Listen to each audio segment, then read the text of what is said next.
লাল পাহাড়ের দেশ, বা যদি বলি ব্রজভূমি বা মানভূম।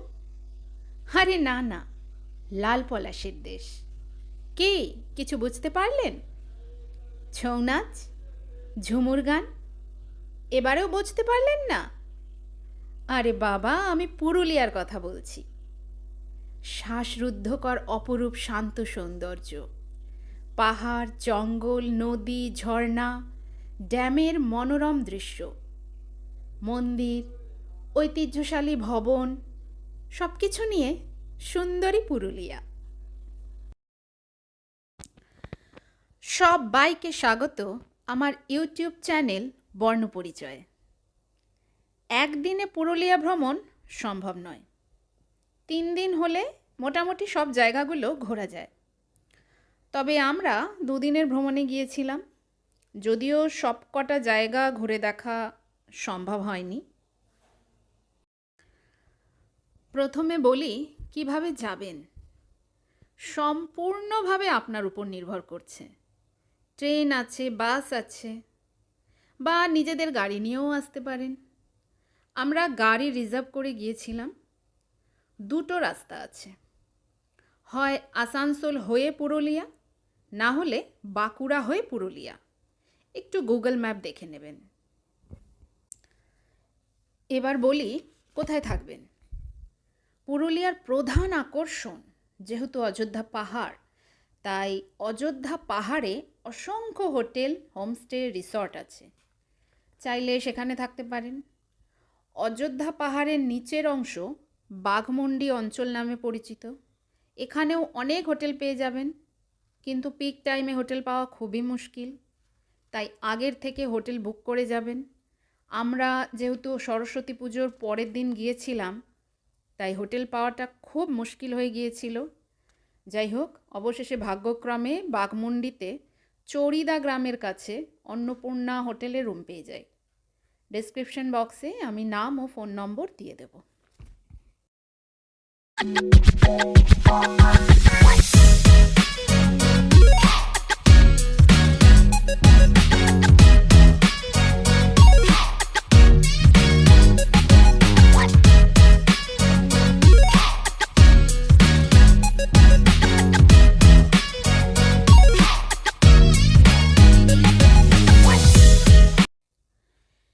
এবার ঘোরার পালা। কোথায় কোথায় ঘুরবেন?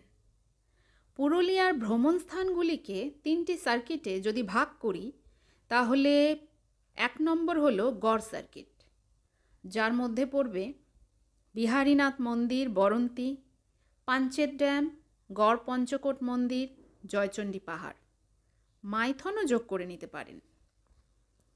2 নম্বর হলো অযোধ্যা সার্কিট, যেখানে আপনি দেখতে পাবেন ইউটার্ন ভিউ পয়েন্ট, চড়িদা গ্রাম, যার অপর নাম মুখোশ গ্রাম, Turga falls, Bamni falls, Mayur Pahar, marble lake, Lahoria temple, Lahoria dam, lower dam, upper dam, Pakhi Pahar, Sitakund. আর 3 নম্বর হলো Jhalda circuit, Murguma dam, Baredi waterfalls প্রভৃতি। আমাদের 2 দিনের প্রোগ্রাম ছিল। প্রথম দিন আমরা গড় পঞ্চকোট সার্কিটটা কমপ্লিট করি। ডে 1-এ আমাদের গাড়ি বাঁকুড়ার রাস্তা ধরে ছুটে চলে। আমাদের প্রথম গন্তব্যস্থান ছিল বিহারীনাথ মন্দির। বিহারীনাথ পাহাড়ের পাদদেশে অবস্থিত এটি মূলত একটি শিব মন্দির।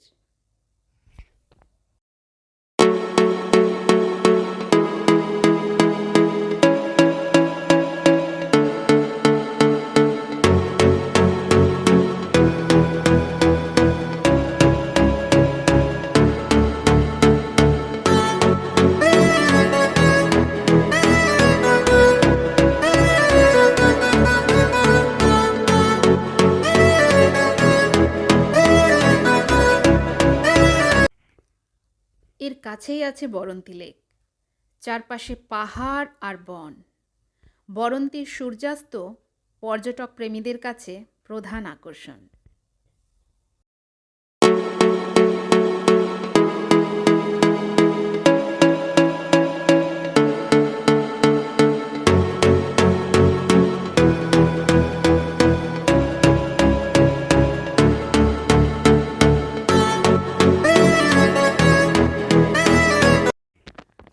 আমরা মাইথনে যাইনি। আমাদের পরের গন্তব্য পাঞ্চেত ড্যাম, দামোদর নদীর ওপর অবস্থিত। এখানে আমরা একটু নৌকা ভ্রমণও করলাম। পার পারসন 50 টাকা করে নিয়েছিল। 15-20 মিনিট ঘুরিয়েছিল।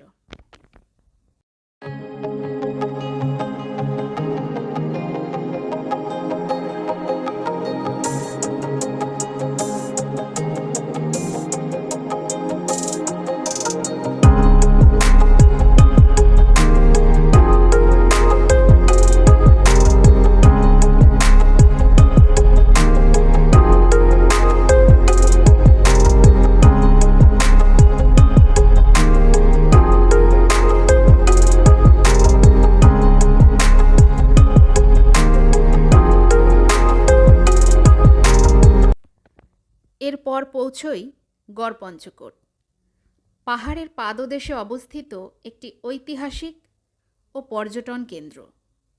গড় মানে দুর্গ, সেই গড় নেই, বর্গী আক্রমণে সব ধ্বংস হয়ে গেছে।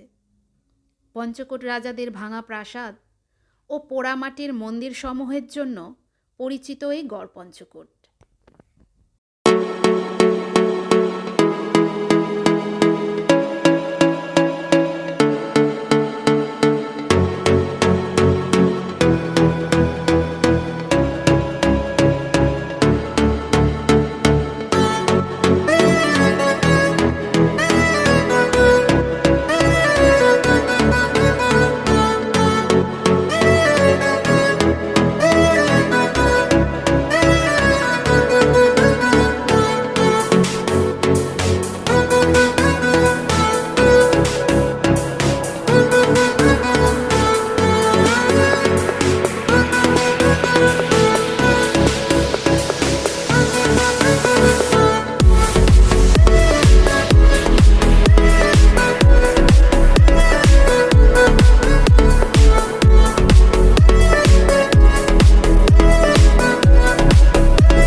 প্রথম দিনের আমাদের শেষ গন্তব্য জয়চণ্ডী পাহাড়। আমার অন্যতম ফেভারিট সিনেমা হীরক রাজার দেশে ছবির শুটিং নাকি এখানে হয়েছিল। এই পাহাড়ে উঠতে গেলে 500টা সিঁড়ি চড়তে হবে, আবার নামতেও হবে। পাহাড়ের উপরে আছে জয়চণ্ডী মাতার মন্দির ও বজরংবলীর মন্দির। পাহাড়ের নিচে অনেক দোকানপাট আছে। আর একটা ইম্পর্টেন্ট কথা হলো, প্রথম দিন ঘোরার জন্য আমাদের কোথাও কোনো টিকিট কাটতে হয়নি বা কার পার্কিংয়ের জন্য কোনো টাকাও দিতে হয়নি।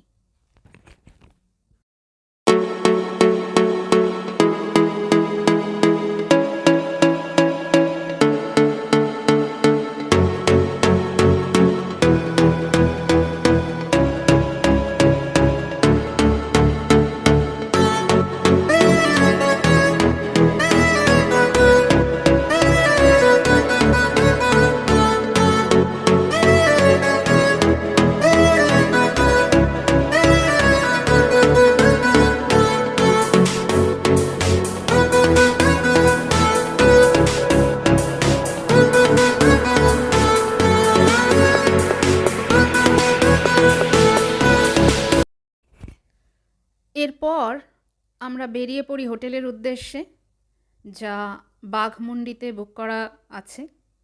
আমাদের প্রথম দিনের ভ্রমণ এভাবেই শেষ হয়। আমাদের হোটেলটা চড়িদা গ্রামের খুব কাছেই।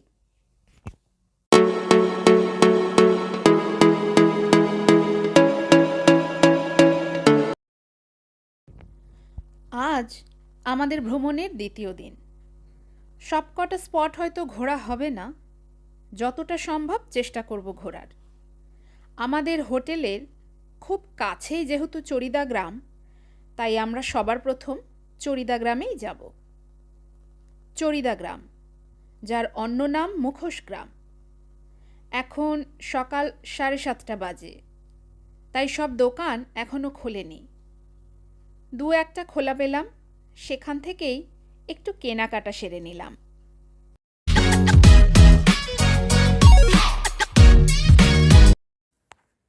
এরপর আমাদের গাড়ি অযোধ্যা পাহাড়ের গা বেয়ে উঠতে লাগলো। যত উপরে উঠতে লাগলাম আমার দার্জিলিংয়ের কথা মনে পড়ে যাচ্ছিল। খুব সুন্দর ভিউ। কিছুক্ষণের মধ্যেই তুর্গা ওয়াটারফলসের কাছে পৌঁছে গেলাম। নিচে নামার জন্য কোনো সুনির্দিষ্ট সিঁড়ি নেই, পাথুরে পথে ট্রেকিং করে নিচে নামতে হয়। তাই বয়স্ক যারা নামবেন একটু ভেবেচিন্তে সাবধানে নামবেন। পাথর পিচ্ছিল হতে পারে, কিন্তু নিচে নামার পর যে অভিজ্ঞতাটা হবে সেটা সারা জীবন মনে থেকে যাবে। স্বচ্ছ কাচের মতো জল, চারপাশে জঙ্গল, সব মিলিয়ে অসাধারণ লাগছিল। এখানেও কোনো এন্ট্রি ফি নেই বা কার পার্কিংয়ের জন্য কোনো টাকাও লাগেনি।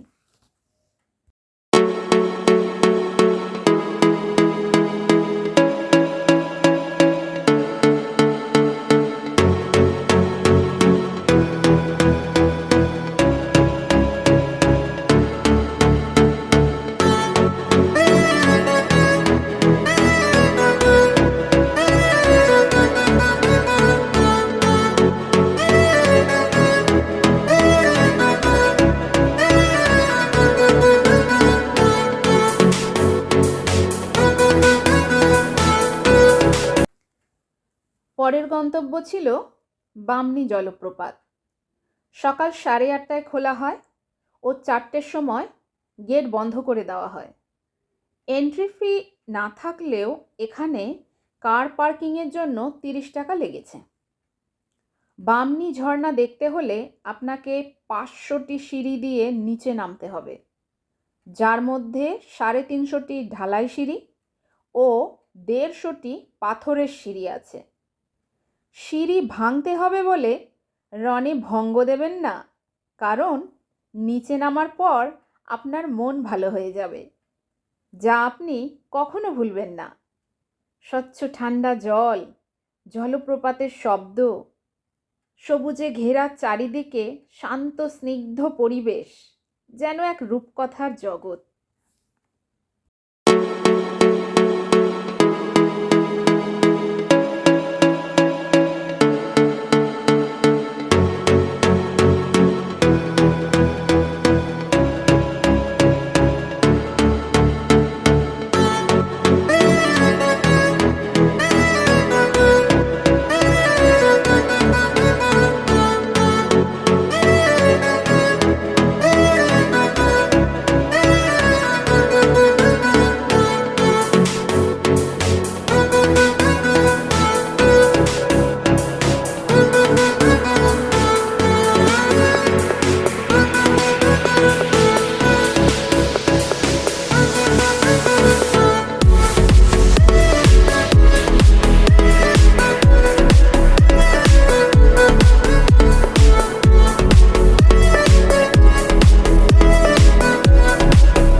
এরপর আমরা ময়ূর পাহাড়ের পাশ দিয়ে লহরিয়া ড্যামের উদ্দেশ্যে এগিয়ে যাই। ময়ূর পাহাড়ে আর ওঠা হয়নি। ড্যামের জলাধারের পাশে অনেক পর্যটকই আসেন শীতকালীন পিকনিক করতে। এখানে একটি শিব মন্দিরও আছে। মেন রাস্তায় গাড়ি দাঁড়াতে দেয় না। একটু ওপরে ভিউ পয়েন্ট আছে, সেখান থেকে পুরো জায়গাটা সুন্দরভাবে দেখা যায়।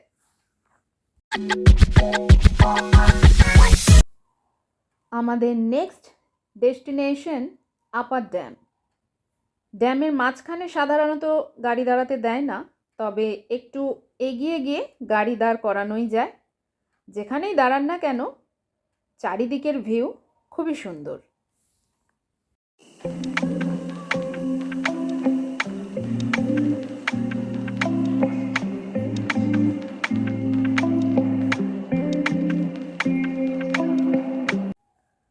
এর পরের গন্তব্য মার্বেল লেক। আমরা পাহাড়ের ওপর থেকেই লেকের সৌন্দর্য উপভোগ করেছি, আর নিচে নামিনি, কারণ নিচে নামার জন্য সিঁড়ি ছিল না, ট্রেক করে নামতে হতো।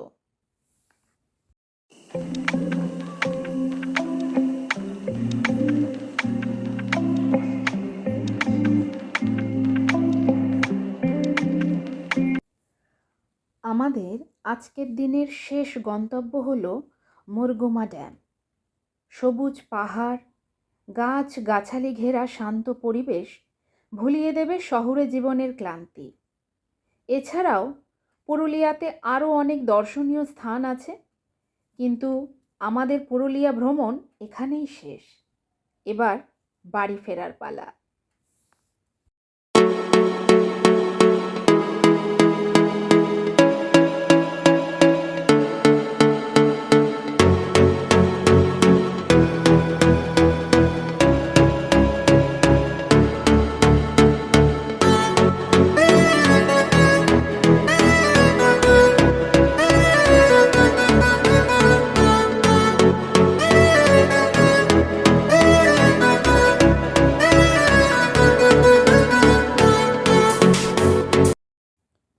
আশা করি পুরুলিয়া ভ্রমণের ক্ষেত্রে এই ভিডিওটি আপনাদের একটু হলেও সাহায্য করবে। ভিডিওটি ধৈর্য ধরে দেখার জন্য অনেক অনেক ধন্যবাদ।